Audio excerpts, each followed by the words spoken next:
అందరికీ నమస్కారం. Welcome to my channel. ఈ వీడియోలో మనం కాంచీపురంలోని ప్రసిద్ధ ఆలయాల్లో ఒకటైన కచబేశ్వర స్వామివారి ఆలయం గురించి తెలుసుకుందాం. ఈ ఆలయం వెనుక ఉన్న కథ చాలా ఆసక్తికరంగా ఉంటుంది. ఇది సప్తపురీల్లో ఒకటి. సప్తపురీలు అంటే హిందూ సాంప్రదాయంలో అత్యంత పవిత్రమైన 7 పురాతన నగరాలు. ఈ పట్టణాలను దర్శించడం ద్వారా మోక్షం కలుగుతుందని శాస్త్రాలు చెబుతున్నాయి. అవి ఏమిటంటే 1 అయోధ్య, ఇది శ్రీరాముడి జన్మస్థలం.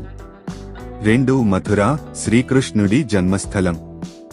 3 హరిద్వార్, గంగానది ప్రవహించే పవిత్ర క్షేత్రం. 4 కాంచీపురం, శివ, విష్ణు, శక్తి ఆలయాలకు ప్రసిద్ధి. 5 ఉజ్జయిని, మహాకాళేశ్వర జ్యోతిర్లింగ క్షేత్రం. 6 కాశీ, విశ్వేశ్వర లింగం ఉన్న మోక్షనగరం. 7 ద్వారకా, శ్రీకృష్ణుడి రాజధాని. కాంచీపురంలో అనేక ప్రసిద్ధ ఆలయాలు ఉన్నాయి. వాటిలో కాచబేశ్వర ఆలయం కూడా ప్రత్యేకమైన స్థానం పొందింది. శ్రీ మహావిష్ణు కూర్మ రూపంలో శివుని పూజించిన క్షేత్రం కాచబేశ్వర ఆలయం. ఒకప్పుడు దేవతలు, అసురులు కలిసి క్షీరసాగర మథనం చేశారు. ఆ సమయంలో మందర పర్వతం కిందికి మునిగిపోయింది. అప్పుడు విష్ణువు తాబేలు రూపం ధరించి దానిని మోశాడు. ఆ రూపమే కూర్మావతారం. విష్ణుమూర్తి కూర్మావతారంలో తపస్సు చేసినటువంటి ప్రదేశం. ఈ ఆలయ స్థల పురాణంలో శ్రీ మహావిష్ణువు శివుని లింగరూపంలో ప్రతిష్ఠించిన క్షేత్రం. శ్రీ మహావిష్ణు కూర్మ రూపంలో శివుని పూజించిన క్షేత్రం కాచబేశ్వర ఆలయం.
ఈ ఆలయాన్ని పల్లవులు నిర్మించారు. తరువాత చోళులు మరియు విజయనగర రాజులు దీనిని అభివృద్ధి చేశారు. ఆలయ ప్రధాన గోపురం ఎంతో ఎత్తుగా ఉంటుంది. దానిపై ఉన్న దేవతా విగ్రహాలు కళాత్మకంగా చెక్కబడ్డాయి. మాడవీధుల నుంచి ఈ గోపురం స్పష్టంగా కనిపిస్తుంది. ఆలయంలోని గర్భగృహంలో కాచబేశ్వర స్వామి విగ్రహం ఉంటుంది.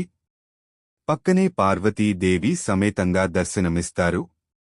ఆలయంలో వాతావరణం ఎంతో ఆధ్యాత్మికంగా ఉంటుంది. భక్తులు చాలా ప్రశాంతతను అనుభవిస్తారు. మేము మీ ఆలయంలో చాలా ప్రశాంతతను పొందినాము. మీకు ఈ వీడియో నచ్చినట్లయితే like the video, subscribe to this channel. మళ్ళీ నెక్స్ట్ వీడియోలో కలుద్దాం.